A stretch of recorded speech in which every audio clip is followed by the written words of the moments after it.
like a Hellcat. Hey guys, what's up? Illy Drago Knight here again.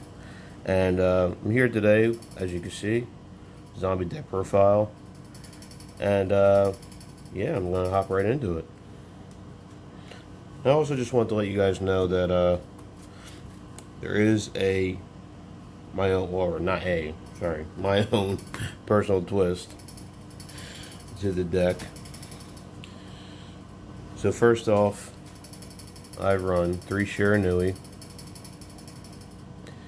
basically to help get your uni zombie from your deck to the field.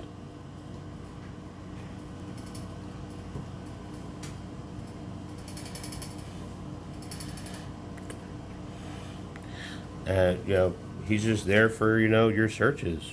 Just help get uni zombie out, and then now you just go off in your place from there.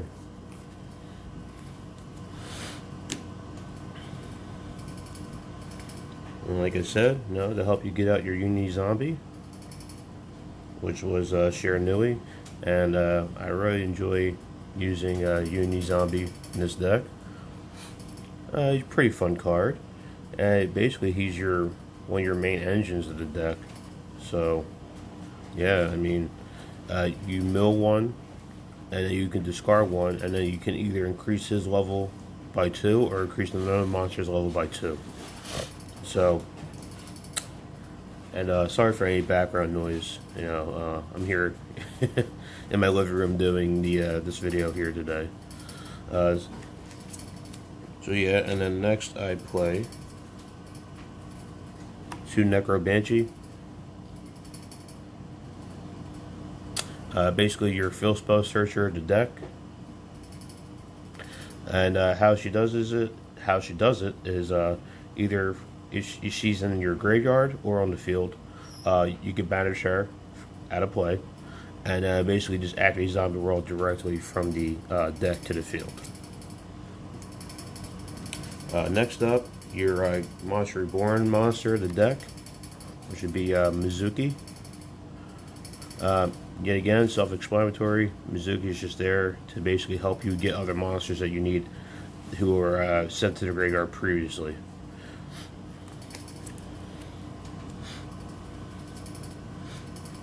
Another Monster Reborn monster of the deck, and usually one that you use more than anything else, is Zombie Master. Zombie Master, he's really self-explanatory. If you don't know what he does, discard 1 card from your hand, or send 1 monster from your hand. Sorry, correction. To basically get 1 level 4 or lower zombie type monster from basically either player's grave. So it's kind of trolly because you have a monster in opponent's graveyard that they need to use or bring back for a certain combo, and you can just steal it as long as you have Zombie World on the field. One of that I play, Vampire Grace. This is the only one of that I play. I just threw her in as just like a little bit of like a tech card, and I mean, if you guys don't know what she does, basically when she's on the field, you declare 1 card type, and you send that card type from the deck to the graveyard, of course your opponent's deck, to their grave, and yeah, and also she can special summon herself from the graveyard. If you special summon a zombie type monster from your graveyard, I believe it has to be level 5 or higher, and you pay 2,000 to bring herself back from the grave. Moving on to the tuners. 2 Plague Spider Zombie. Basically, Plague Spider is a very helpful card. I do run I believe a level 10 synchro in here. So basically, if I synchro for 8, and of course it has to be a dragon type monster. This only time I go into that is if I can't maintain Zombie World on the field, then I'll just go into my Plague Spreader plays to basically kind of hopefully help me recover. Another tuner of the deck, Golem Bloom. He is basically your searcher of the deck. So whenever he is sent to the graveyard, from anywhere, basically, hand, field, or deck. We banish him out of play, and as long as you have Zombie World on the field, you can special summon a level 5 or higher zombie type monster directly from your deck to the field. And if you don't, you just add it to your hand. So that's why, when you use Uni Zombie, you want to send the Banshee to the graveyard first to be able to get your field spell. And then if you have a way to be able to discard him out of your hand, then you basically just get a free summon, a level 5 or higher.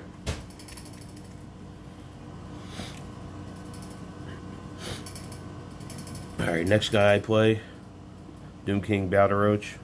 I feel that 2 is really enough. 3 gets kind of cloggy, especially because I play other high level monsters in the deck.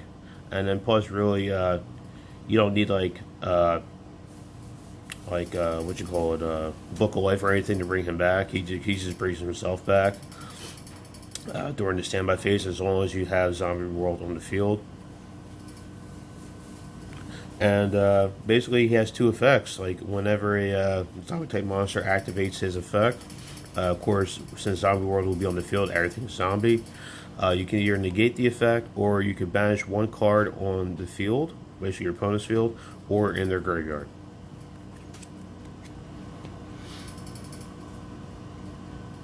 Next up, Endless Decay. Yet again, like I said, I do have my own personal twist. I don't know if I said that before, but I'm just letting you know now. I do have my own personal twist in the deck. I do run certain cards that other people don't really run. I don't consider this a meta build. I just just do it for fun. That's really what the game is all about. Is having fun, spend time with your friends, doing crazy shenanigans, the whole 9 yards. I mean, if people aren't familiar with this guy and what he does, basically. When he's special summoned, as long as the opponent has a good amount of life points, he actually becomes half of your opponent's current life points. Basically becomes his attack. So if your opponent is at full count, which is 8,000, he'll basically be a 4,000 beater. So yeah, it's pretty cool. And like I just said before, I do have my own personal twist to the deck. It just helps create synergy for me, at least with this build. I use Chaos Max in here. Yet again, there is no restriction, of course, with the type.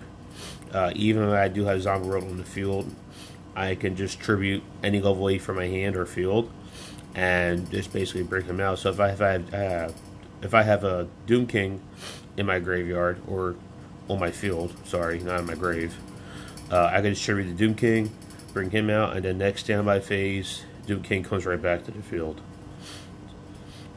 I do also run the Blue Eyes White Dragon, just in case that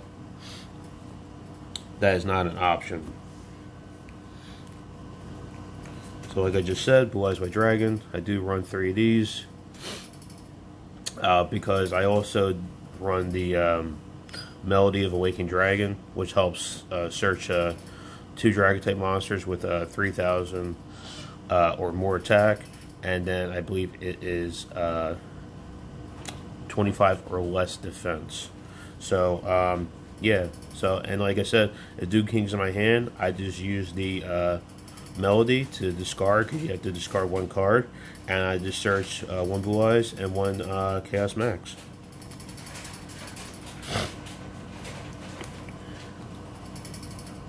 And this last guy here, sorry if I mispronounced his name, Nebula Dragon, I believe that is correct. I hope I didn't butcher that. So basically what he does is, yet again, if I have Blue Eyes in my hand and I can't really do much, he's basically just there to unclog your hand, because you could special summon himself at 1 other level 8 from your hand, but their effects are negated. That's the only downside. Basically, you're just doing that just to create a wall if you have a bricky hand, and it's one of those cards where it's not really restricted to the monster type. when the zombie rolls on the field because they're both being summoned from your hand at the same time. Alright, now I'm going to move on to my spells. I play 3 Zombie World. Yet again, self-explanatory. Everybody should know what this card does. It's not really anything big or major. And the one thing I really like about Zombie World is that it really does trip up your opponent. If your opponent has a deck where it focuses on a specific type of monster, then zombies are really, really good to run. I mean, especially now, like, you have Cybrace, dragons. I mean, for the most part, dragons aren't really affected that much. I mean, as you can see, I can add in dragons in my zombies. Alright, next card. Book of Life. So, basically, you're a monster reborn into the deck. Nothing really to explain here. You know, you just target one zombie type monster in your graveyard, select one of your opponents, you special summon yours, and your opponent has to remove theirs from play.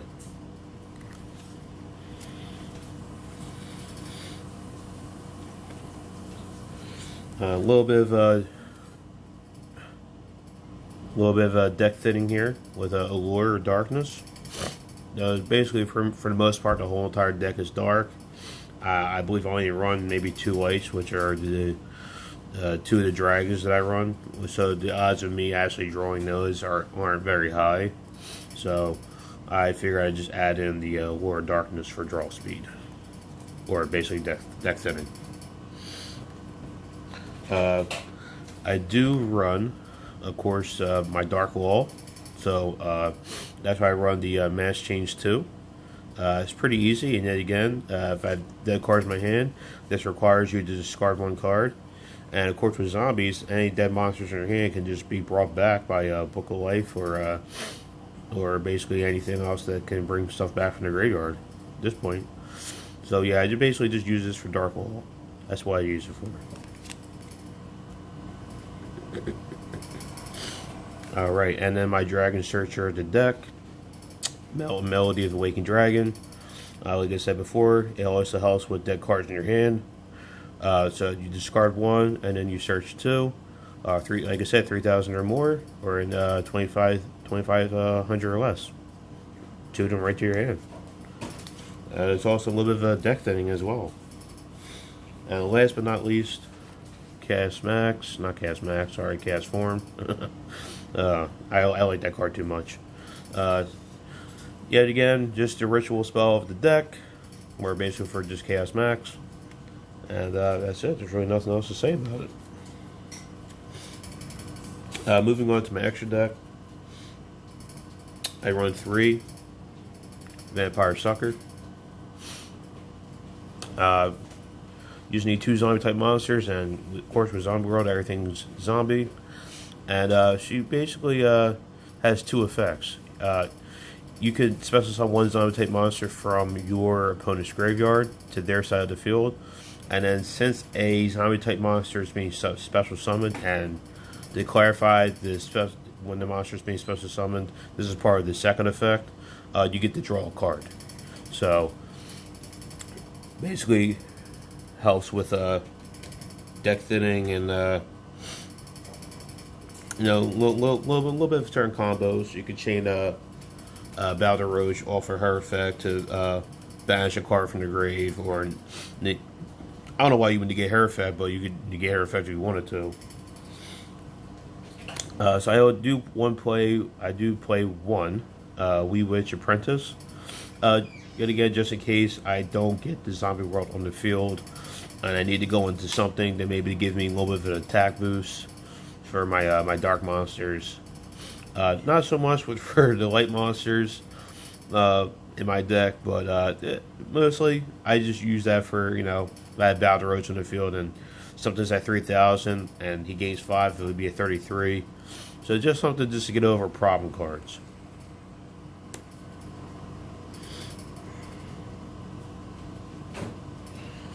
Okay, and I also play, I believe that's Gaia Dragon Thunder Charger. I do run a 1/6 rank in here, or I could just do 2/7s, just bring them out. And just piercing, that's really he's really there for, you know. I could do 5 or 6 rank and then just basically just overlay over top.